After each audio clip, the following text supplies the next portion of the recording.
ਸਾਡੀ ਨਵੀਂ ਪਨੀਰੀ ਜਿਹੜੀ ਹੈਗੀ ਹੈ ਉਹਨਾਂ ਨੂੰ ਸਮਝਾਇਆ ਜਾਏ ਕਿ ਭਾਈ ਇਸ ਤਰ੍ਹਾਂ ਚਾਲ ਚੱਲਣ ਤੁਹਾਡੀ ਹੋਣੀ ਚਾਹੀਦੀ ਆ। ਕਿਉਂਕਿ ਆਮ ਸਮਝਦੇ ਨੇ, ਕਿਉਂਕਿ ਬੱਚੇ ਵੀ ਜਿਹੜੇ ਹੈਗੇ ਨੇ ਖੇਡਦੇ ਨੇ ਪਿਸਤੌਲਾਂ ਦੇ ਨਾਲ ਠਾ ਠਾ ਕਰਦੇ ਰਹਿੰਦੇ ਨੇ, ਉਹ ਸਮਝਦੇ ਕਿ ਫੌਜੀ ਜਿਹੜਾ ਹੈਗਾ ਮਾਰਦਾ ਹੈ। ਪਿੰਡਾਂ 'ਚ ਜ਼ਿਆਦਾ ਦੇਖਣ ਨੂੰ ਮਿਲਦਾ, ਸ਼ਹਿਰਾਂ 'ਚ ਕਿਉਂ? ਕਾਰਨ ਕਿਉਂ ਵੀ ਸ਼ਹਿਰਾਂ 'ਚ ਕਿਉਂ ਨਹੀਂ? ਕਿ ਸ਼ਹਿਰਾਂ 'ਚ ਲੋਕ ਜਾਣੋ ਨਹੀਂ ਆਰਮੀ ਤੋਂ, ਜਾਂ ਫਿਰ ਦੇਸ਼ ਭਗਤੀ ਘੱਟ ਹੁੰਦੀ ਆ ਕਿਤੇ ਨਾ ਕਿਤੇ, ਜਿਹੜਾ ਸ਼ਹਿਰੀ ਕਲਚਰ ਜ਼ਿਆਦਾ? ਉਸ ਸ਼ਹਿਰੀ ਕਲਚਰ ਜਿਹੜਾ ਹੈਗਾ ਉਹ ਹੋਰ ਹੋ ਜਾਂਦਾ, ਬਿਜ਼ਨਸ ਵੱਲ ਲੋਕੀ ਚੱਲ ਪੈਂਦੇ ਨੇ। ਪਰ ਪੁਰਾਣਾ ਜਿਹੜਾ ਮੈਂ ਤੁਹਾਨੂੰ ਆਖਿਆ ਸੀਗਾ, ਇੱਕ ਹੱਥ ਦੇ ਵਿੱਚ ਤਲਵਾਰ ਔਰ ਦੂਜੇ ਹੱਥ ਵਿੱਚ ਹੁਣ ਇੱਥੇ ਪੰਜਾਬ ਦੀ ਜਿਹੜੀ ਨੌਜਵਾਨੀ ਹੈ, ਹੁਣ ਤਾਂ ਲਹੂ ਤਾਂ ਉਹੀ ਹੈ, ਵਾਲਾ ਮਾਰਦਾ ਹੀ ਮਾਰਦਾ, ਪਰ ਉਹ ਗਲਤ ਪਾਸੇ ਨੂੰ ਹੁਣ ਮਾਰਨ ਲੱਗ ਗਿਆ ਆ। ਗੈਂਗਸਟਰ ਬਹੁਤ ਜ਼ਿਆਦਾ ਹੋ ਗਈ ਸ਼ੁਰੂ, ਗੈਂਗਸਟਰ ਜ਼ਿਆਦਾ ਪੈਦਾ ਹੋਣ ਲੱਗ ਗਿਆ ਜਾਂ ਹੋਰ ਪਰ ਜਾਂਦਾ ਹੈ। ਕਿਸ ਤਰੀਕੇ ਨਾਲ ਦੇਖ ਰਹੇ ਕੀ ਕਾਰਨ ਲੱਗਦਾ ਕਿ ਇਹ ਸਭ? ਜਦੋਂ ਤੱਕ ਉਹਦੇ ਵਿੱਚ ਕਲਚਰ ਨਹੀਂ ਹੋਏਗਾ ਉਹ ਯੋਧਾ ਨਹੀਂ ਬਣਨਾ, ਕਿਉਂਕਿ ਸਾਰਿਆਂ ਨੂੰ ਸਮਝ ਨਹੀਂ ਸਕੇਗਾ। ਫਿਰ ਉਹਨੂੰ ਉਹਦੇ ਦਿਲ ਵਿੱਚ ਇਹ ਆਉਣਾ ਚਾਹੀਦਾ ਕਿ ਜਿਹੜਾ ਵੀ ਕਮਜ਼ੋਰ ਹੈ ਮੈਂ ਉਹਦੇ ਲਈ ਰਾਖਾ ਹਾਂ। ਗੁਰੂ ਗੋਬਿੰਦ ਸਿੰਘ ਜੀ 10ਵੀਂ ਪਾਤਸ਼ਾਹੀ, ਉਹ ਵੇਖੋ ਕਵਿਤਾ ਲਿਖਦੇ ਸੀਗੇ, ਹਥਿਆਰ ਵਾਹੁੰਦੇ ਸੀਗੇ, ਹਰ ਇੱਕ ਚੀਜ਼ ਦੇ ਵਿੱਚ ਮਾਹਿਰ ਸੀਗੇ। ਉਹ ਇੱਕ ਕਿਸਮ ਦਾ ਯੋਧਾ ਨੇ ਜਿਹੜੇ ਕਿ ਬਣਨੇ ਚਾਹੁੰਦੇ ਨੇ। ਤੀਰ ਵੀ ਜਦੋਂ ਚਲਾਉਂਦੇ ਸੀਗੇ, ਉਹਨਾਂ ਦੇ ਜਿਹੜਾ ਤੀਰ ਅੱਗੇ ਸੀਗਾ ਉਹ ਵੀ ਚਾਂਦੀ ਦਾ ਹੁੰਦਾ ਸੀ, ਤਾਂ ਕਿ ਜਿਹੜਾ ਮਰਿਆ ਹੈ ਉਹਦਾ ਸੰਸਕਾਰ ਵਗੈਰਾ ਚੰਗੀ ਤਰ੍ਹਾਂ। ਤੁਸੀਂ ਖਿਆਲ ਜਿਹੜੇ ਨੇ ਉਹ ਉੱਚੇ ਹੋਣੇ ਚਾਹੀਦੇ। ਅਗਨੀਪਥ ਸਕੀਮ ਦੀ ਗੱਲ ਕਰਨੇ, ਅਗਨੀਵੀਰ ਬਣਾਉਣ ਦੀ ਸਰਕਾਰ ਦਾਅਵੇ ਕਰਦੀ ਹੈ, ਵਾਅਦੇ ਕਰਦੀ ਹੈ, 4 ਸਾਲ ਟ੍ਰੇਨਿੰਗ ਦਿੰਦੀ ਆ, ਪੈਸੇ ਲੱਗਣਗੇ, ਟ੍ਰੇਨਿੰਗ ਹੋਵੇਗੀ। ਇਹ ਲੱਗਦਾ ਵਾਕਈ ਉਹ ਫਿਰ ਦੇਸ਼ ਲਈ ਆਪਣੀ ਜਾਨ ਦੇ ਸਕੂਗਾ? ਕਿਉਂਕਿ ਉਹਦਾ ਤਾਂ ਲੱਗੂਗਾ ਵੀ ਮੈਂ ਤਾਂ ਇੱਕ ਜੌਬ ਤੇ ਆਇਆ, ਕਿਉਂਕਿ ਜੌਬ ਨਹੀਂ, ਮਿਲਟਰੀ ਜਾਂ ਆਰਮੀ ਦੀ ਜੌਬ ਨਹੀਂ ਹੁੰਦੀ, ਭਾਵਨਾਵਾਂ ਨੇ। ਕਿਉਂ ਭਾਵਨਾਵਾਂ ਪੈਦਾ ਹੋਣਗੇ 4 ਸਾਲ? ਦੇਖੋ ਗੱਲ ਇਸ ਤਰ੍ਹਾਂ ਕਿ ਜਦੋਂ ਉਹ ਬੱਚੇ ਹੀ ਨੇ, ਠੀਕ ਹੈ, 17 18 19 ਸਾਲ ਦੇ ਬੱਚੇ ਹੀ ਨੇ, ਉਹ ਜਦੋਂ ਆ ਜਾਂਦੇ ਨੇ ਜੋਸ਼ ਤੇ ਸਾਰਿਆਂ ਨੂੰ ਆਉਂਦਾ ਹੈ, ਠੀਕ ਹੈ। ਸੋ ਕੰਮ ਤੇ ਉਹਨਾਂ ਨੇ ਜਿੰਨਾ ਉਹ ਸਿੱਖੇ ਨੇ ਉਹ ਪੂਰਾ ਕੰਮ ਕਰਨਗੇ, ਮੈਨੂੰ ਕੋਈ ਸ਼ੱਕ ਨਹੀਂ। ਸਤਿ ਸ਼੍ਰੀ ਅਕਾਲ, ਤੁਸੀਂ ਦੇਖ ਰਹੇ ਟੀਵੀ ਪੰਜਾਬ, ਮੈਂ ਤੁਹਾਡਾ ਨਾਲ ਜਸਪ੍ਰੀਤ ਸਿੰਘ ਕਸ਼ਕ। ਲਗਾਤਾਰ ਇੰਡੀਅਨ ਮਿਲਟਰੀ ਨੂੰ ਲੈ ਕੇ, ਆਰਮੀ ਨੂੰ ਲੈ ਕੇ ਜਿਹੜੀਆਂ ਲੋਕਾਂ ਦੇ ਵਿੱਚ ਦਿੱਕਤਾਂ ਜਾਂ ਦੂਰੀਆਂ ਬਣੀਆਂ ਹੁੰਦੀਆਂ ਨੇ, ਉਹਨਾਂ ਨੂੰ ਦੂਰ ਕਰਨ ਦੇ ਲਈ ਮਿਲਟਰੀ ਮੇਲੇ ਕਰਵਾਏ ਜਾਂਦੇ ਆ। 2017 ਦੇ ਵਿੱਚ ਇਹ ਪਹਿਲਾਂ ਹੋਇਆ ਸੀ ਤੇ ਹੁਣ ਦੁਬਾਰਾ ਫੇਰ ਕਰਵਾਇਆ ਜਾ ਰਿਹਾ ਆ। ਚਾਹੇ ਬਹੁਤ ਸਾਰੀਆਂ ਸਕੀਮਾਂ ਗੌਰਮੈਂਟ ਲੈ ਕੇ ਆਵੇ, ਅਗਨੀਪਥ ਜਾਂ ਹੋਰ, ਪਰ ਅਸਲੀ 'ਚ ਆਰਮੀ ਦਾ ਗੌਰਵ ਕੀ, ਆਰਮੀ ਕੀ ਆ, ਤੇ ਲੋਕਾਂ ਦੇ ਵਿੱਚ ਇਸ ਦਾ ਅਸਲ ਮੈਸੇਜ ਜਾਣਾ ਉਹ ਜ਼ਰੂਰੀ ਹੈ। ਸਾਡੇ ਨਾਲ ਇਸ ਸਮੇਂ ਮੌਜੂਦ ਨੇ ਲੈਫਟੀਨੈਂਟ ਜਨਰਲ TS ਸ਼ੇਰਗਿੱਲ ਜੀ, ਜਿਨ੍ਹਾਂ ਨਾਲ ਅਸੀਂ ਚਰਚਾ ਕਰਾਂਗੇ, ਗੱਲਬਾਤ ਕਰਾਂਗੇ। ਗਿੱਲ ਸਾਹਿਬ, ਲਗਾਤਾਰ ਜਿਹੜਾ ਆ ਲੋਕਾਂ ਦੇ ਅੰਦਰ ਰੁਝਾਨ ਜਿਹਾ ਜਿਹੜਾ ਉਹ ਕਿਤੇ ਨਾ ਕਿਤੇ ਡਗਮਗਾਉਂਦਾ ਜਾ ਰਿਹਾ, ਘਟਦਾ ਜਾ ਰਿਹਾ, ਇਸ ਨੂੰ ਲੈ ਕੇ ਮੇਲਾ ਕਰਵਾਇਆ ਜਾ ਰਿਹਾ। ਕੀ ਐਸਾ ਜਿਹੜਾ ਇਸ ਦੇ ਵਿੱਚ ਦੇਖਣ ਨੂੰ ਮਿਲੇਗਾ ਕਿ ਫਿਰ ਜਿਹੜੇ ਲੋਕ ਜਿਹੜੇ ਦੂਰੀ ਬਣਾਉਂਦੇ ਨੇ ਉਹ ਜੁੜ ਜਾਣ? ਦੇਖੋ ਪੰਜਾਬੀ ਜਿਹੜੇ ਨੇ ਨਾ ਸ਼ੁਰੂ ਤੋਂ, ਕਿਉਂਕਿ ਜਿਹੜੇ ਵੀ ਇੱਥੇ ਆਏ ਲੜਾਈ ਲੜਨ ਲਈ ਉਹ ਪੰਜਾਬ 'ਚੋਂ ਹੀ ਵਗਦੇ ਸੀਗੇ, ਤੇ ਪੰਜਾਬੀ ਜਿਹੜੇ ਸਨ ਇੱਕ ਹੱਥ 'ਚ ਤਲਵਾਰ ਹੁੰਦੀ ਸੀਗੀ ਔਰ ਦੂਜੇ ਹੱਥ 'ਚ ਹੱਲ, ਠੀਕ ਹੈ। ਜਦੋਂ ਉਹ ਲੰਘ ਗਏ ਆਪਣੇ ਕੰਮ ਤੇ ਲੱਗ ਜਾਓ, ਨਹੀਂ ਤੇ ਆਪਣਾ ਜਿਹੜਾ ਹੈਗਾ ਚੰਗੀ ਤਰ੍ਹਾਂ ਬਚਾ ਕੇ ਰੱਖੋ, ਔਰ ਇਹ ਨਹੀਂ ਕਿ ਉਹ ਐਵੇਂ ਲੰਘ ਜਾਊਗਾ। ਖੜਕਾਓ ਚੰਗੀ ਤਰ੍ਹਾਂ ਜਿੱਥੇ ਖੜਕਾ ਸਕਦੇ ਹੋ, ਠੀਕ ਹੈ। ਸੋ ਸਾਡਾ ਜਿਹੜਾ ਹੈਗਾ ਸੁਭਾਅ, ਸਾਡਾ ਦਿਲ ਜਿਹੜਾ ਹੈਗਾ ਉਹ ਥੋੜ੍ਹਾ ਜਿਹਾ ਵੱਖਰਾ ਹੈ। ਤੇ ਮਿਲਟਰੀ ਲਿਟਰੇਚਰ ਫੈਸਟੀਵਲ ਦਾ ਮਕਸਦ ਇਹ ਹੈਗਾ ਕਿ ਜਿਹੜੀ ਚੀਜ਼ਾਂ ਜਿਹੜੇ ਕਿ ਜਵਾਨ ਦੇ ਵਿੱਚ ਜਾਂ ਯੋਧੇ ਦੇ ਵਿੱਚ ਹੋਣੀਆਂ ਚਾਹੀਦੀਆਂ ਨੇ, ਉਹਦੇ ਬਾਰੇ ਕੁਛ ਨਾ ਕੁਛ ਸਾਡਾ ਜਿਹੜਾ ਯੂਥ ਹੈਗਾ, ਸਾਡੀ ਨਵੀਂ ਪਨੀਰੀ ਜਿਹੜੀ ਹੈਗੀ ਹੈ, ਉਹਨਾਂ ਨੂੰ ਸਮਝਾਇਆ ਜਾਏ ਕਿ ਭਾਈ ਇਸ ਤਰ੍ਹਾਂ ਚਾਲ ਚੱਲਣ ਤੁਹਾਡੀ ਹੋਣੀ ਚਾਹੀਦੀ ਆ।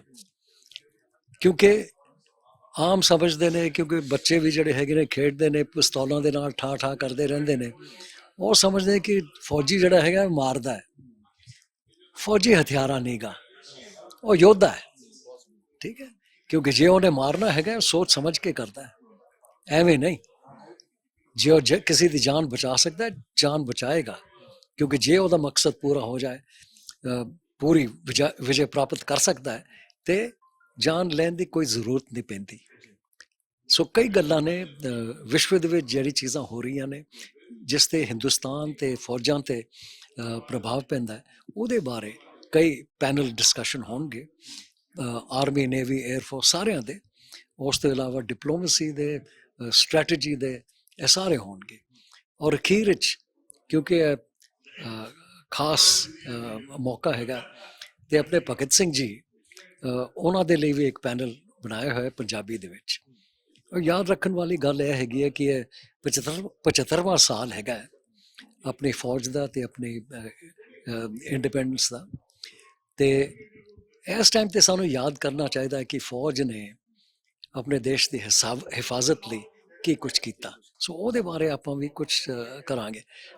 47 48 ਜਦੋਂ ਆਪਾਂ ਅੱਡ ਹੋ ਗਏ ਸੀਗੇ, ਹਿੰਦੁਸਤਾਨ ਪਾਕਿਸਤਾਨ ਬਣ ਗਿਆ, ਉਸ ਟਾਈਮ ਤੋਂ ਲੈ ਕੇ ਅੱਜ ਤੱਕ ਕੀ ਹੋ ਰਿਹਾ। ਇਹ ਨਾ ਸਮਝਿਆ ਜੇ ਕਿ ਲੜਾਈਆਂ ਹੁੰਦੀਆਂ ਨੇ, ਸਾਡੇ ਜਿਹੜੇ ਫੌਜੀ ਨੇ ਉਹ ਆਪਣੀ ਜਾਨ ਦੇ ਦਿੰਦੇ ਨੇ ਕਿ ਜਦੋਂ ਪੀਸ ਟਾਈਮ ਹੈਗਾ ਕੁਝ ਨਹੀਂ ਹੋ ਰਿਹਾ। ਮੈਂ ਤੁਹਾਨੂੰ ਸਮਝਾਉਣਾ ਚਾਹੁੰਦਾ ਕਿ ਪਿਛਲੇ ਤਕਰੀਬਨ 6 ਸਾਲਾਂ ਦੇ ਵਿੱਚ ਸਾਡੇ ਤਕਰੀਬਨ 60 ਪੰਜਾਬੀ ਸਰਹੱਦਾਂ ਤੇ ਸ਼ਹੀਦ ਹੋਏ ਨੇ। ਔਰ ਜਦੋਂ ਮੈਂ ਸੀਗਾ ਚੰਡੀਗੜ੍ਹ ਤੇ ਤਕਰੀਬਨ ਹਰ ਇੱਕ ਜਾਂ ਸੰਸਕਾਰ ਤੇ ਜਾਂ ਭੋਗ ਤੇ ਮੈਂ ਪਹੁੰਚਦਾ ਸੀਗਾ। ਸਾਰਿਆਂ ਨੂੰ ਪਤਾ ਹੋਣਾ ਚਾਹੀਦਾ ਕਿ ਜਿੱਥੇ ਵੀ ਮੈਂ ਜਾਂਦਾ ਸੀਗਾ ਇਹੋ ਜਿਹੇ ਸ਼ੌਕ ਕੰਮ ਦੇ ਲਈ, ਉਹ ਸਾਰੇ ਪਿੰਡਾਂ 'ਚ ਸੀਗਾ, ਸ਼ਹਿਰ 'ਚ ਨਹੀਂ, ਪਿੰਡਾਂ 'ਚ ਸੀਗਾ। ਇਹ ਪਿੰਡ ਵਾਲੇ ਜਿਹੜੇ ਹੈਗੇ ਨੇ ਸਾਡੇ, ਜਿਹੜੇ ਖਾਸ ਤਗੜੇ ਗੱਭਰੂ ਜਿਹੜੇ ਨੇ, ਉਹਨਾਂ ਨੇ ਜਾਨ ਦਿੱਤੀਆਂ ਨੇ ਪੰਜਾਬ ਦੇ ਲਈ। ਔਰ ਪੰਜਾਬ ਦਾ ਕੋਈ ਵੀ ਥਾਂ ਨਹੀਂ ਹੈਗਾ ਜਿੱਥੇ ਸਾਡੇ ਜਿਹੜੇ ਹੈਗੇ ਨੇ ਪਿਛੋਕੜੇ, ਉਹਨਾਂ ਦਾ ਲਹੂ ਉੱਥੇ ਨਾ ਵਗਿਆ ਹੋਵੇ। ਠੀਕ ਹੈ, ਬਹੁਤ ਸੋਹਣੀ ਗੱਲ ਕੀ ਤੁਸੀਂ ਕਹੀ ਹੈ ਕਿ ਪਿੰਡਾਂ 'ਚ ਜ਼ਿਆਦਾ ਦੇਖਣ ਨੂੰ ਮਿਲਦਾ, ਸ਼ਹਿਰਾਂ 'ਚ ਕਿਉਂ? ਕਾਰਨ ਕਿਉਂ ਵੀ ਸ਼ਹਿਰਾਂ 'ਚ ਕਿਉਂ ਨਹੀਂ? ਕਿ ਸ਼ਹਿਰਾਂ 'ਚ ਲੋਕ ਜਾਣੂ ਨਹੀਂ ਆਰਮੀ ਤੋਂ, ਜਾਂ ਫਿਰ ਜੇ ਦੇਸ਼ ਭਗਤੀ ਘੱਟ ਹੁੰਦੀ ਹੈ ਕਿਤੇ ਨਾ ਕਿਤੇ, ਜਿਹੜਾ ਸ਼ਹਿਰੀ ਕਲਚਰ 'ਚ ਜ਼ਿਆਦਾ ਪਿਆ? ਇਸ ਸ਼ਹਿਰੀ ਕਲਚਰ ਜਿਹੜਾ ਹੈਗਾ ਉਹ ਹੋਰ ਹੋ ਜਾਂਦਾ ਹੈ, ਬਿਜ਼ਨਸ ਵੱਲ ਲੋਕੀ ਚੱਲ ਪੈਂਦੇ ਨੇ। ਪਰ ਪੁਰਾਣਾ ਜਿਹੜਾ ਮੈਂ ਤੁਹਾਨੂੰ ਆਖਿਆ ਸੀਗਾ, ਇੱਕ ਹੱਥ ਤੇ ਤਲਵਾਰ ਔਰ ਦੂਜੇ ਹੱਥ ਵਿੱਚ ਹਲ, ਠੀਕ ਹੈ, ਉਹ ਨਹੀਂ ਭੁੱਲਦਾ ਪੰਜਾਬੀ, ਠੀਕ ਹੈ। ਔਰ ਜਦੋਂ ਉਹਨੂੰ ਤਲਵਾਰ ਚੁੱਕਣੀ ਪਏ ਉਹ ਚੰਗੀ ਤਰ੍ਹਾਂ ਚੁੱਕਦਾ ਹੈ, ਉਹ ਤੁਹਾਨੂੰ ਵੀ ਪਤਾ ਹੈ। ਠੀਕ ਹੈ, ਬਹੁਤ ਸੋਹਣੀ ਗੱਲ ਤੁਸੀਂ ਕਹਿ ਰਹੇ ਚੁੱਕਦਾ। ਪਰ ਇੱਕ ਗੱਲ ਤੁਸੀਂ ਕਹੀ ਹੈ ਕਿ ਜਿਹੜਾ ਫੌਜੀ ਹੈ ਉਹ ਹਥਿਆਰਾ ਨਹੀਂ ਹੈ, ਉਹ ਰੱਖਿਆ ਕਰਦਾ ਆ। ਪਰ ਹੁਣ ਇੱਥੇ ਪੰਜਾਬ ਦੀ ਜਿਹੜੀ ਨੌਜਵਾਨੀ ਹੈ, ਖੂਨ ਤਾਂ ਲਹੂ ਤਾਂ ਉਹੀ ਹੈ, ਉਹ ਵਾਲਾ ਮਾਰਦਾ ਹੀ ਮਾਰਦਾ, ਪਰ ਉਹ ਗਲਤ ਪਾਸੇ ਨੂੰ ਹੁਣ ਮਾਰਨ ਲੱਗ ਗਿਆ ਆ। ਗੈਂਗਸਟਰ ਵਾਰ ਜ਼ਿਆਦਾ ਹੋ ਗਈ ਸ਼ੁਰੂ, ਗੈਂਗਸਟਰ ਜ਼ਿਆਦਾ ਪੈਦਾ ਹੋਣ ਲੱਗ ਗਿਆ, ਜਾਂ ਹੋਰ ਪਾਸੇ ਜਾਂਦਾ ਹੈ। ਕਿਸ ਤਰੀਕੇ ਨਾਲ ਦੇਖ ਰਹੇ ਹੋ, ਕੀ ਕਾਰਨ ਲੱਗਦਾ ਕਿ ਇਹ ਸਭ ਕੁਝ ਹੋਣ ਲੱਗ ਗਿਆ? ਦੇਖੋ, ਯੋਧਾ ਬਣਨਾ ਬੜੀ ਉੱਚੀ ਗੱਲ ਹੈ, ਕਿਉਂਕਿ ਯੋਧਾ ਜਦੋਂ ਬਣਦਾ ਹੈਗਾ ਉਹਨੇ ਸਹੁੰ ਚੁੱਕਣੀ ਪੈਂਦੀ ਹੈ ਕਿ ਜਿੰਨੇ ਵੀ ਹਥਿਆਰ ਨੇ ਜਿਹੜੇ ਅੱਜ ਨੇ ਔਰ ਕੱਲ੍ਹ ਵੀ ਹੋਣਗੇ, ਮੈਂ ਉਹਦੇ 'ਚ ਮਾਹਿਰ ਹੋਵਾਂ। ਅਗਲੀ ਗੱਲ ਜਿਹੜੇ ਉਹ ਸੋਚਦਾ ਹੈਗਾ ਕਿ ਸਿਰਫ ਹਥਿਆਰ ਨਹੀਂ, ਪਰ ਮੈਨੂੰ ਕਲਚਰ ਵੀ ਉਹਦੇ ਵਿੱਚ, ਭਾਵੇਂ ਹੱਥ ਕਲਾ ਹੋਵੇ ਜਾਂ ਪੋਇਟਰੀ ਹੋਵੇ ਜਾਂ ਫੁੱਲਾਂ ਲਗਾਉਣ ਦਾ ਤਰੀਕਾ ਹੋਵੇ, ਉਹ ਸਾਰੇ ਮੈਨੂੰ ਆਉਣਾ ਚਾਹੀਦੇ ਨੇ। ਕਿਉਂ? ਕਿਉਂਕਿ ਜਦੋਂ ਤੱਕ ਉਹਦੇ ਵਿੱਚ ਕਲਚਰ ਨਹੀਂ ਹੋਏਗਾ ਉਹ ਯੋਧਾ ਨਹੀਂ ਬਣਨਾ, ਕਿਉਂਕਿ ਸਾਰਿਆਂ ਨੂੰ ਸਮਝ ਨਹੀਂ ਸਕੇਗਾ। ਫਿਰ ਉਹਨੂੰ ਉਹਦੇ ਦਿਲ ਵਿੱਚ ਇਹ ਆਉਣਾ ਚਾਹੀਦਾ ਕਿ ਜਿਹੜਾ ਵੀ ਕਮਜ਼ੋਰ ਹੈ ਮੈਂ ਉਹਦੇ ਲਈ ਰਾਖਾ ਵਾਂ, ਠੀਕ ਹੈ। ਤੇ ਇਹ ਸਾਰਾ ਕੁਝ ਮਿਲਾ ਕੇ ਯੋਧਾ ਬਣਦਾ ਹੈ।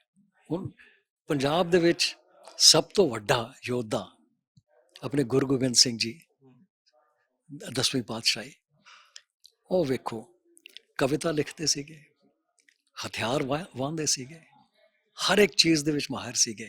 ਉਹ ਇੱਕ ਕਿਸਮ ਦਾ ਯੋਧਾ ਜਿਹੜੇ ਕਿ ਬਣਨੇ ਚਾਹੁੰਦੇ ਨੇ। ਔਰ ਤੀਰ ਵੀ ਜਦੋਂ ਚਲਾਉਂਦੇ ਸੀਗੇ, ਉਹਨਾਂ ਦੇ ਜਿਹੜਾ ਤੀਰ ਅੱਗੇ ਸੀਗਾ ਉਹ ਵੀ ਚਾਂਦੀ ਦਾ ਹੁੰਦਾ ਸੀਗਾ, ਤਾਂ ਕਿ ਜਿਹੜਾ ਮਰਿਆ ਹੈ ਉਹਦਾ ਸੰਸਕਾਰ ਵਗੈਰਾ ਚੰਗੀ ਤਰ੍ਹਾਂ ਹੋ ਜਾਵੇ। ਤੁਸੀਂ ਖਿਆਲ ਜਿਹੜੇ ਨੇ ਉਹ ਉੱਚੇ ਹੋਣੇ ਚਾਹੀਦੇ ਨੇ।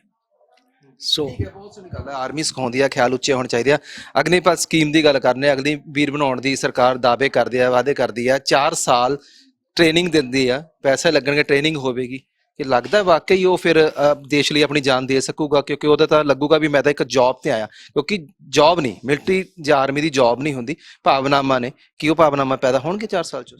ਦੇਖੋ ਗੱਲ ਇਸ ਤਰ੍ਹਾਂ ਹੈ ਕਿ ਜਦੋਂ ਇਸ ਉਹ ਬੱਚੇ ਹੀ ਨੇ, ਠੀਕ ਹੈ, 17 18 19 ਸਾਲ ਦੇ ਬੱਚੇ ਹੀ ਨੇ, ਉਹ ਜਦੋਂ ਆ ਜਾਂਦੇ ਨੇ ਜੋਸ਼ ਤੇ ਸਾਰਿਆਂ ਨੂੰ ਆਉਂਦਾ ਹੈ, ਠੀਕ ਹੈ। ਸੋ ਕੰਮ ਤੇ ਉਹਨਾਂ ਨੇ ਜਿੰਨਾ ਉਹ ਸਿੱਖੇ ਨੇ ਉਹ ਪੂਰਾ ਕੰਮ ਕਰਨਗੇ, ਮੈਨੂੰ ਕੋਈ ਸ਼ੱਕ ਨਹੀਂ ਹੈ, ਠੀਕ ਹੈ। ਜੋਸ਼ ਹੈਗਾ, ਪਰ ਉਹਨੂੰ ਤਰੀਕਾ ਨਹੀਂ ਆਏਗਾ, ਕਿਉਂਕਿ ਫੌਜੀ ਜਿਹੜੇ ਨੇ ਮਕਸਦ ਕੀ ਹੈ? ਆਪਣੇ ਆਪ ਨੂੰ ਬਚਾ ਕੇ ਅਗਲੇ ਨੂੰ ਢਾ ਦੇਣਾ, ਠੀਕ ਹੈ। ਪਰ ਬੱਚੇ ਜਿਹੜੇ ਨੇ ਇੱਕ ਕਿਸਮ ਦੇ ਬੰਦੂਕ ਤੇ ਚਾਰੇ ਬਣ ਜਾਂਦੇ ਨੇ, ਕਿਉਂਕਿ ਜੋਸ਼ ਜ਼ਿਆਦਾ ਹੈ, ਸਮਝ ਘੱਟ ਹੈ, ਔਰ ਸਮਝ ਜਿਹੜੀ ਹੈਗੀ ਹੈ ਹੌਲੀ ਹੌਲੀ ਆਉਂਦੀ ਆ।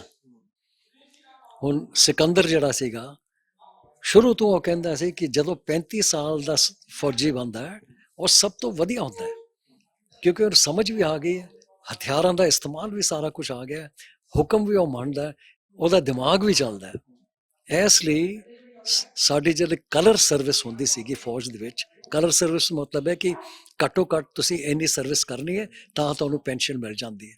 ਪਹਿਲੇ 14 ਸਾਲ ਦੀ ਸੀਗੀ, ਹੁਣ 15 ਸਾਲ ਦੀ ਕਰਤੀ ਸੀ। ਸੋ ਮੈਂ ਵੈਸੇ ਅਗਨੀਪਥ ਸਕੀਮ ਦੇ ਨਾਲ ਮੈਂ ਤਾਂ ਸਹਿਮਤ ਨਹੀਂ ਹਾਂ, ਸਿਰਫ ਇਸ ਵਜ੍ਹਾ ਨਾਲ ਕਿ ਮੈਨੂੰ ਬੰਦੂਕਾਂ ਦਾ ਚਾਰਾ ਨਹੀਂ ਚਾਹੀਦਾ, ਮੈਨੂੰ ਸੋਚਦਾ ਸਮਝਦਾ ਜਵਾਨ ਚਾਹੀਦਾ, ਯੋਧਾ ਚਾਹੀਦਾ, ਔਰ ਯੋਧੇ ਬਣਾਉਣ ਲਈ ਕਾਫੀ ਟਾਈਮ ਲੱਗਦਾ ਹੈ। ਪਰ ਉਹੀ ਮੈਂ ਗੱਲ ਕਰ ਰਿਹਾ ਨਾ, ਕਿਉਂਕਿ ਪਿੱਛੇ ਜੇ ਜਦ ਨਾਭਾ ਜੇਲ੍ਹ ਬ੍ਰੇਕ ਹੁੰਦਾ ਹੈ ਤਾਂ ਉੱਥੇ ਜਿਹੜੇ ਰਿਟਾਇਰ ਫੌਜੀ ਸੀ ਉਹਨਾਂ ਨੂੰ ਸਿਕਿਉਰਿਟੀ ਤੇ ਲਾਇਆ ਹੋਇਆ ਸੀ, ਤੇ ਮੇਰੀ ਜਾਂ ਕਿਸੇ ਨਾਲ ਗੱਲ ਹੋਈ ਜਾਂ ਫਾਇਰਿੰਗ ਤੋਂ ਬਾਅਦ ਉਹਨਾਂ ਨੇ ਫਾਇਰਿੰਗ ਜਵਾਬੀ ਕੀਤੀ, ਪਰ ਖੁੱਲ੍ਹ ਕੇ ਨਹੀਂ ਕੀਤੀ। ਮੇਰੀ ਗੱਲ ਹੁੰਦੀ ਹੈ ਤਾਂ ਉਹ ਇਹ ਕਹਿੰਦੇ ਆ ਕਿ 6000 ਰੁਪਈਆ ਤਾਂ ਸਾਨੂੰ ਮਿਲਦਾ ਜੀ, ਹੁਣ ਇਸ ਨੂੰ ਲੈ ਕੇ ਆਪਣੀ ਜਾਨ ਕਿੱਥੋਂ ਗਵਾਈਏ? ਪਰ ਹੁਣ ਫਿਰ ਉਹ ਜਿਹੜੇ ਨੌਜਵਾਨ 4 ਸਾਲ ਲਾਉਣਗੇ ਉਹ ਫਿਰ ਕਿੱਥੋਂ ਉਹ ਜਜ਼ਬਾ ਲੈ ਕੇ ਆਉਣਗੇ? ਨਹੀਂ ਦੇਖੋ, ਇੱਕ ਉਹਨੇ ਬੜੀ ਗਲਤ ਗੱਲ ਆਖੀ ਹੈ, ਕਿਉਂਕਿ ਪੈਸੇ ਤੇ ਜਾਣ ਦੇਣਾ ਉਹ ਤਾਲਮੇਲ ਨਹੀਂ ਹੁੰਦਾ, ਬਿਲਕੁਲ ਨਹੀਂ ਹੁੰਦਾ, ਠੀਕ ਹੈ। ਹੁਣ ਤੁਸੀਂ ਵੇਖੋ, ਇਹ ਸਕੀਮ ਚਲਾਈ ਸੀਗੀ ਗਾਰਡੀਅਨਸ ਆਫ ਗਵਰਨੈਂਸ, ਇਹਦਾ ਮਕਸਦ ਕੀ ਸੀਗਾ? ਮਕਸਦ ਇਹ ਸੀਗਾ ਕਿ ਇਹ ਜਿਹੜੀ 25 ਸਕੀਮਾਂ ਹੈਗੀਆਂ ਨੇ, ਜੇ ਇਸ ਸਕੀਮ ਦੇ ਵਿੱਚ 1 ਰੁਪਈਆ ਪਿੱਛੋਂ ਚੱਲੇ, ਠੱਕ ਕਰਕੇ ਜਿੱਥੇ ਹੋਣਾ ਚਾਹੀਦਾ ਉੱਥੇ ਜਾ ਕੇ ਪਵੇ, ਇਹ ਸੀਗਾ। ਇਹਦੇ ਵਿੱਚ ਕੋਈ ਐਗਜ਼ੈਕਟਿਵ ਪਾਵਰ ਨਹੀਂ ਸੀਗਾ, ਨਿਗਰਾਨੀ ਦਾ ਸੀਗਾ। ਔਰ ਨਿਗਰਾਨੀ ਕੌਣ ਕਰ ਰਹੇ ਸੀਗੇ? ਸਾਬਕਾ ਫੌਜੀ। ਉਹਨਾਂ ਨੂੰ ਜਿਹੜਾ ਮਿਲ ਰਿਹਾ ਸੀਗਾ 11,000 ਰੁਪਏ, ਉਹਨਾਂ ਕੋਲ 5 ਪਿੰਡ। ਹੁਣ ਦੇਖੋ, ਜੇ ਤੁਸੀਂ ਮਿਡ ਡੇ ਮੀਲ ਕਿਸੇ ਸਕੂਲ ਦੀ ਚੈੱਕ ਕਰਨੀ ਹੈ, ਤੁਸੀਂ 5 ਵਾਰੀ ਤੁਹਾਨੂੰ ਜਾਣਾ ਪਏਗਾ। ਉਹ ਜਿਹੜੇ ਪੈਸੇ ਸਨ ਉਹ ਸੀਗਾ ਪੈਟਰੋਲ ਫੂਕਣ ਲਈ, ਠੀਕ ਹੈ, ਬਾਕੀ ਉਹਨਾਂ ਦੀ ਪੈਨਸ਼ਨ ਵਗੈਰਾ ਸੀਗੀ। ਪਰ ਇਹੀ ਬੰਦੇ ਜਦੋਂ ਕਰੋਨਾ ਚੱਲਿਆ ਸੀਗਾ, ਇਹੀ ਅੱਗੇ ਸੀਗੇ, ਇਹੀ ਐਂਟੀ ਕੋਵਿਡ ਕਰ ਰਹੇ ਸੀਗੇ। 9 ਸਾਡੇ ਜੀਓ ਜੀ ਸ਼ਹੀਦ ਹੋਏ, ਸਾਨੂੰ 2000 ਮੰਡੀਆਂ ਦਿੱਤੀਆਂ ਗਈਆਂ ਉਹਨਾਂ ਨੂੰ ਨਿਗਰਾਨੀ ਕਰਨ ਲਈ। ਉੱਥੇ ਗੜਬੜੀ ਕਿਉਂ ਨਹੀਂ ਹੁੰਦੀ ਸੀਗੀ? ਉਹ ਜਾਂਦੇ ਸੀਗੇ ਹਸਪਤਾਲਾਂ ਦੇ ਵਿੱਚ, ਉਹਨਾਂ ਦੇ ਬਾਥਰੂਮ ਦੇ ਵਿੱਚ, ਲੈਟਰਿਨ ਦੇ ਵਿੱਚ ਚੈੱਕ ਕਰਨ ਲਈ। ਸੋ ਇਸੇ ਇਹ ਸਭ ਕੁਝ ਜਜ਼ਬੇ ਦੀ ਉਹੀ ਮੈਂ ਗੱਲ ਕਰ ਰਿਹਾ ਨਾ, ਵੀ ਜਜ਼ਬਾ ਜਿਹੜਾ ਆ ਤੁਸੀਂ ਦੱਸਿਆ ਵੀ ਐਕਸਪੀਰੀਅੰਸ ਨਾਲ ਲੰਬੇ ਟਾਈਮ ਨਾ ਆਉਂਦਾ, 4 ਸਾਲ ਚ ਜਜ਼ਬਾ ਨਹੀਂ ਜਿਹੜਾ ਮਿਲਣਾ, ਜਿਹੜਾ ਕਿ ਮਿਲ ਜਾਂਦਾ। ਉਹ ਮੁਸ਼ਕਿਲ ਹੈ, ਕਿਉਂਕਿ ਮੈਂ ਵੀ ਆਪਣੇ ਆਪ ਨੂੰ ਵੇਖਣਾ। ਹਾਂ, 1.5 ਸਾਲ ਦੀ ਸਰਵਿਸ ਸੀਗੀ, ਪਹਿਲੀ ਲੜਾਈ ਹੋ ਗਈ, ਹੋਰ 5 ਸਾਲਾਂ ਦੇ ਬਾਅਦ ਦੂਜੀ ਲੜਾਈ 65 ਦੀ ਤੇ 71 ਦੀ ਹੋ ਗਈ, ਠੀਕ ਹੈ। ਆਪਾਂ ਯੰਗ ਸੀਗੇ, ਪਰ ਜੋ ਚੀਜ਼ਾਂ ਮੈਂ ਕੀਤੀਆਂ ਸਨ 1965 ਦੇ ਵਿੱਚ, ਹੁਣ ਮੈਨੂੰ ਸਮਝ ਆਏਗੀ ਮੈਂ ਹੋਰ ਬਿਹਤਰ ਕਰ ਸਕਦਾ ਸੀਗਾ। ਐਕਸਪੀਰੀਅੰਸ ਤਰੀਕਾ ਆ ਗਿਆ ਹੁਣ। ਮੈਂ ਤਾਜੀ ਘਟਨਾ ਦੀ ਗੱਲ ਕਰਦਾ ਕਿ ਅਗਨੀਵੀਰ ਦੇ ਵਿੱਚ ਕੁਝ ਲੋਕਾਂ ਤੇ ਪਰਚੇ ਦਰਜ ਹੋਏ, ਪਰ ਉਹਨਾਂ ਨੇ ਹੁਣ ਆਰਮੀ ਦੀ ਜਦ ਭਰਤੀ ਹੋਈ ਆ ਤਾਂ ਉਹਨਾਂ ਨੇ ਬੈਸਟ ਪਰਫਾਰਮੈਂਸ ਦਿੱਤੀ, ਪਰ ਹੁਣ ਉਹਨਾਂ ਨੂੰ ਫਿਰ ਆਰਮੀ 'ਚ ਦਾਖਲ ਨਹੀਂ ਹੋਣ ਦਿੱਤਾ ਗਿਆ, ਕਿਉਂਕਿ ਅਗਨੀਵੀਰ ਟਾਈਮ ਉਹਨਾਂ ਨੇ ਪ੍ਰੋਟੈਸਟ ਕੀਤਾ ਆ। ਇਹ ਕੱਲ ਦੀ ਜਿਹੜੀ ਗੱਲ ਆ ਬੀਤੇ ਦਿਨ ਦੀ, ਲੁਧਿਆਣਾ ਦੇ ਵਿੱਚ ਇਹ ਹੋਇਆ। ਨਾ ਇਨਸਾਫੀ ਨਹੀਂ ਲੱਗਦੀ ਕਿਤੇ ਨਾ ਕਿਤੇ? ਜਾਂ ਨੌਜਵਾਨ ਫਿੱਟ ਆ, ਦੇਸ਼ ਲਈ ਜਾਣਾ ਚਾਹੁੰਦਾ ਹੈ? ਦੇਖੋ, ਗੱਲ ਇਸ ਤਰ੍ਹਾਂ ਹੈ, ਜੇ ਤੁਸੀਂ ਪਾਸ ਹੋ ਤਾਂ ਪਾਸ ਹੋ, ਠੀਕ ਹੈ, ਜੇ ਫੇਲ ਹੋ ਤਾਂ ਫੇਲ ਹੋ। ਜੇ ਜਿਹੜੇ ਪਾਸ ਹੈਗੇ ਨੇ, ਕੋਈ ਇਹੋ ਜਿਹੀ ਗੱਲ ਨਹੀਂ ਹੋਣੀ ਚਾਹੀਦੀ ਕਿ ਉਹਨੂੰ ਫੌਜ 'ਚ ਨਾ ਆਉਣ ਦੇਈਏ। ਔਰ ਜਿੱਥੇ ਤੱਕ ਇਹਨਾਂ ਬੱਚਿਆਂ ਦੀ ਗੱਲ ਹੈ, ਮੈਂ ਔਨ ਦਾ ਗਰਾਊਂਡ ਤੁਹਾਨੂੰ ਦੱਸਣਾ, ਹੁਣ ਮੈਂ ਟੈਂਕ ਵਾਲਾ ਹਾਂ, ਠੀਕ ਹੈ, ਟੈਂਕਾਂ 'ਚ ਕੰਮ ਕੀਤਾ ਮੈਂ। ਟੈਂਕ ਦੇ ਵਿੱਚ ਉਸ ਟਾਈਮ ਤੇ ਜਦੋਂ ਮੈਂ ਸ਼ੁਰੂ 'ਚ ਗਿਆ ਸੀਗਾ, 5 ਬੰਦੇ ਹੁੰਦੇ ਸਨ।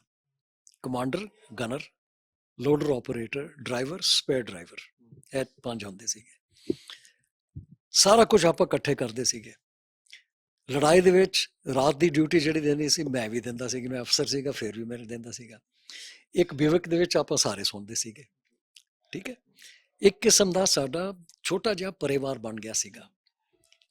ਔਰ ਇਹਦੇ ਵਿੱਚ ਆਪਰੇਟਰ ਜਿਹੜਾ ਸੀਗਾ ਉਹ ਲੋਡਰ ਆਪਰੇਟਰ ਸੀ। ਉਹਨੂੰ ਮਤਲਬ 2 ਕੰਮ ਆਉਣੇ ਚਾਹੀਦੇ ਸਨ। ਇੱਕ ਤਾਂ ਲੋਡਿੰਗ ਕਰਨਾ ਔਰ ਦੂਜਾ ਰੇਡੀਓ ਸੈੱਟ ਤਾਂ ਆਪਰੇਟ ਕਰਨਾ। ਗਨਰ ਜਿਹੜਾ ਸੀਗਾ ਉਹ ਗਨਰ ਡਰਾਈਵਰ ਸੀਗਾ, ਡਰਾਈਵਰ ਜਿਹੜਾ ਸੀਗਾ ਉਹ ਡਰਾਈਵਰ ਗਨਰ ਸੀਗਾ। ਸੋ 2 ਕੰਮ ਉਹਨਾਂ ਨੂੰ ਚੰਗੀ ਤਰ੍ਹਾਂ ਸਿੱਖਣੇ ਪੈਂਦੇ ਨੇ, ਠੀਕ ਹੈ। ਸੋ ਇਹਦੇ ਲਈ ਟਾਈਮ ਲੱਗਦਾ ਹੈ ਚੰਗੀ ਤਰ੍ਹਾਂ। ਹੁਣ ਉਸ ਟਾਈਮ ਤੇ ਹੁਣ ਮੇਰਾ ਗਨਰ ਜਿਹੜਾ ਸੀਗਾ ਅੰਗਰੇਜ਼ ਸਿੰਘ, ਕਿਉਂਕਿ ਨਾ ਅੰਗਰੇਜ਼ ਸੀਗਾ ਆਪਾਂ ਉਹਨੂੰ ਬ੍ਰਿਟਿਸ਼ ਕਹਿੰਦੇ ਸੀਗੇ। ਸੋ ਅੰਗਰੇਜ਼ ਜਿਹੜਾ ਸੀਗਾ 5 ਜਮਾਤ ਪਾਸ, ਕੋਈ 10+2 ਨਹੀਂ, 5 ਜਮਾਤ ਪਾਸ। ਔਰ ਉਹ ਜਿਹੜਾ ਸੀ ਗਨਰੀ 'ਚ ਮਾਹਿਰ, ਉਂਝ ਬਾਹਰ ਆਪਣੇ ਰੈਜੀਮੈਂਟ ਦਾ pistol best shot, best boxer, ਠੀਕ ਹੈ। ਉਹਨੂੰ ਪੁੱਛੋ ਕਿ ਰੇਡੀਓ ਸੈੱਟ ਚਲਾ ਕੇ ਖਰਾਬ ਹੋ ਗਿਆ, ਠੀਕ ਕਰ ਦੇਗਾ, ਉਹ ਠੀਕ ਕਰ ਦਿੰਦਾ ਸੀਗਾ। ਉਹਦਾ ਐਕਸਪੀਰੀਅੰਸ ਨਾ, ਤੁਸੀਂ ਕਹਿੰਦੇ ਹੋ ਕਿ ਮਾਹਿਰ ਜਿਹੜਾ ਹੁੰਦਾ ਔਰ ਚਾਹਤ ਹੁੰਦੀ ਹੈ। ਸੋ ਮੈਂ ਤੁਹਾਨੂੰ ਇੱਕ ਜਿਹੜਾ ਜ਼ਿਆਦਾ, ਕਿਉਂਕਿ ਸਮਾਂ ਥੋੜਾ ਲਵਾਂਗੇ, ਪਰ ਇਹ ਗੱਲ ਜ਼ਰੂਰ ਹੈ ਕਿ ਸਰਕਾਰ ਦੀ ਸੈਂਟਰ ਸਰਕਾਰ ਮੈਨੇਜਮੈਂਟ ਕਰੇ, ਪਰ ਉਹਦੀ ਸਿੱਧੀ ਦਖਲਅੰਦਾਜ਼ੀ ਆਰਮੀ 'ਚ ਹੋਣੀ ਕੀ ਸਹੀ ਹੈ? ਦੇਖੋ ਇਸ ਤਰ੍ਹਾਂ ਹੈ, ਇਹ ਜਿਹੜੀ ਅਗਨੀ ਪਥ ਸਕੀਮ ਕੀਤੀ ਹੈ ਇਹਨਾਂ ਨੇ, ਇਹ ਖਾਸ ਗੱਲ ਹੈਗੀ ਕਿ ਬਜਟ ਕੰਟਰੋਲ ਵਿੱਚ ਆ ਜਾਏ, ਠੀਕ ਹੈ। ਪੈਨਸ਼ਨ ਨਾ ਇਹਨੇ ਦੇਣੇ ਪੈਣ, ਕਿਉਂਕਿ ਪੈਨਸ਼ਨਾਂ ਜੇ ਵੱਧ ਜਾਂਦੀਆਂ ਨੇ ਫਿਰ ਹਥਿਆਰ ਵਗੈਰਾ ਤੁਸੀਂ ਨਹੀਂ ਖਰੀਦ ਸਕਦੇ, ਇਹ ਪ੍ਰੋਬਲਮ ਆ ਜਾਂਦੇ ਨੇ। ਹਾਂ, ਉਹਨਾਂ ਨੇ ਉਸ ਵੱਲ ਜ਼ਿਆਦਾ ਧਿਆਨ ਦਿੱਤਾ ਹੈ। ਉਹਨਾਂ ਨੇ ਜੋਸ਼, ਸਪਿਰਿਟ, ਆਪਸ ਵਿੱਚ ਹਮਦਰਦੀ, ਕਿਉਂਕਿ ਯਾਦ ਰੱਖਣਾ ਜਦੋਂ ਆਪਾਂ ਲੜਾਈ ਜਾਂਦੇ ਹਾਂ, ਜਿਸ ਤਰ੍ਹਾਂ ਟੈਂਕ ਵਿੱਚ ਮੈਂ ਲੜਾਈ, ਆਪਣੇ ਜਿਹੜੇ 5 ਸਨ ਉਹ ਇੱਕ ਦੂਜੇ ਦਾ ਖਿਆਲ ਰੱਖਦੇ ਸੀਗੇ, ਔਰ ਬਾਕੀ ਜਿਹੜੇ ਟੈਂਕ ਮੇਰੇ ਨਾਲ ਸੀਗੇ ਮੇਰੇ ਟਰੁੱਪ ਦੇ ਵਿੱਚ, ਮੈਂ ਉਹਨਾਂ ਦਾ ਖਿਆਲ ਰੱਖਦਾ ਸੀਗਾ।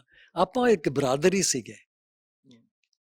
ਇਹ ਜਿਹੜੀ ਸਪਿਰਿਟ ਹੈਗੀ ਹੈ, ਉੱਥੇ ਨਹੀਂ ਕੋਈ ਸਮਝਦਾ ਕਿ ਆਪਣੇ ਦੇਸ਼ ਦਾ ਝੰਡਾ ਹੈ ਨਾ, ਉੱਥੇ ਟਰੁੱਪ ਦਾ ਝੰਡਾ ਜਾਂ ਸਕਾਡਨ ਦਾ ਝੰਡਾ ਜਾਂ ਰੈਜੀਮੈਂਟ ਦਾ ਝੰਡਾ, ਉਹਦੇ ਲਈ ਆਪਾਂ ਲੜਨੇ ਆ ਇੱਕ ਦੂਜੇ ਲਈ।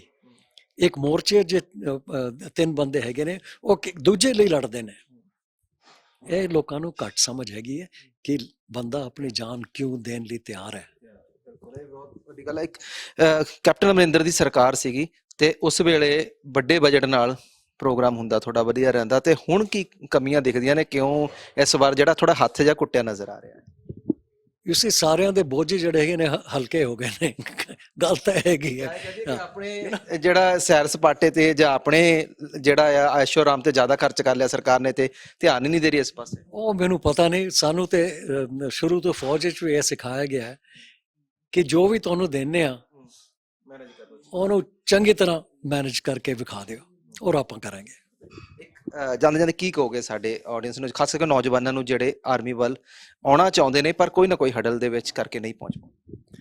ਦੇਖੋ, ਫੌਜ ਜ਼ਰੂਰ ਆਓ, ਜੋਸ਼ ਦੇ ਨਾਲ ਆਓ ਔਰ ਖੁਸ਼ ਹੋ ਕੇ ਆਓ। ਔਰ ਇਹਨਾਂ ਨੇ ਕਿਹਾ ਹਰਡਲਸ ਤੇ ਫੌਜ ਆ ਕੇ ਖਤਮ ਨਹੀਂ ਹੁੰਦੇ। ਹੁਣ ਜਦੋਂ ਮੈਂ ਸਕੂਲ ਵਿੱਚ ਸੀਗਾ, ਮੈਂ ਪੜ੍ਹਾਈ 'ਚ ਧਿਆਨ ਨਹੀਂ ਦਿੱਤਾ, ਜ਼ਿਆਦਾ ਸਪੋਰਟਸ ਵਗੈਰਾ ਤੇ ਧਿਆਨ ਦਿੱਤਾ ਸੀਗਾ। ਪਰ ਜਦੋਂ ਇਮਤਿਹਾਨ ਦੇਣਾ ਪਿਆ, ਮੈਂ ਬੜੀ ਕੋਸ਼ਿਸ਼ ਕੀਤੀ ਚੰਗਾ ਤਿਆਰੀ ਕਰਕੇ, ਔਰ ਮੈਰਿਟ ਦੇ ਵਿੱਚ ਫਸਟ ਆ ਗਿਆ ਸੀਗਾ ਆਰਮੀ ਨੇਵੀ 에ਅਰ ਫੋਰਸ ਦੇ ਵਿੱਚ।